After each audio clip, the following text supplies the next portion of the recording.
L'enseignement de la caverne d'Adullam. Salut à toutes et à tous, c'est avec vos frères périciens dans la rubrique Une parole pour aujourd'hui. Lisons notre texte de base qui se trouve dans 1 Samuel 22, versets 1 et 2. Il dit « David partit de là et se sauva dans la caverne d'Adullam. Ses frères et toute la maison de son père la prirent et ils descendirent vers lui. Tous ceux qui étaient dans la détresse, qui avaient des créanciers ou qui étaient mécontents, se rassemblèrent auprès de lui et il devint leur chef. Il y avait avec lui environ 400 hommes. Bien-aimés, il arrive parfois que nous soyons rejetés, incompris ou acculés par les difficultés de la vie. David, futur roi d'Israël, s'est retrouvé caché dans une caverne, loin des honneurs et des promesses divines. Pourtant, Dieu ne l'avait pas oublié. Autour de lui se rassemblèrent des hommes en détresse, endettés et rejetés par la société. Mais ce qui semblait être une situation de défaite était en réalité une saison de formation.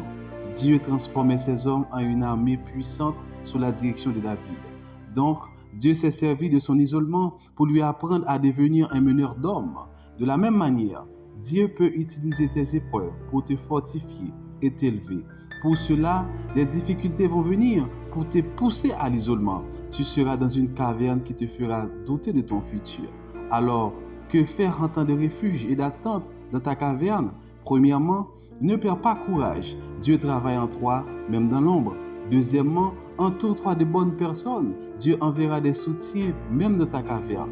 Troisièmement, prépare-toi à la prochaine saison. Ce qui semble être un temps d'isolement est en fait un temps de formation.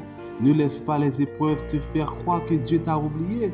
Il est en train de préparer ta percée. Maintenant, prions ensemble.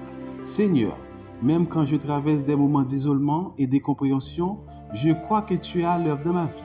Fortifie-moi et prépare-moi pour ce que tu as prévu. Merci car tu es le Dieu qui restaure et qui élève. Amen, amen, amen. Tiens bon, Dieu ne t'oublie pas. À très bientôt pour une nouvelle parole pour aujourd'hui. Demeure béni.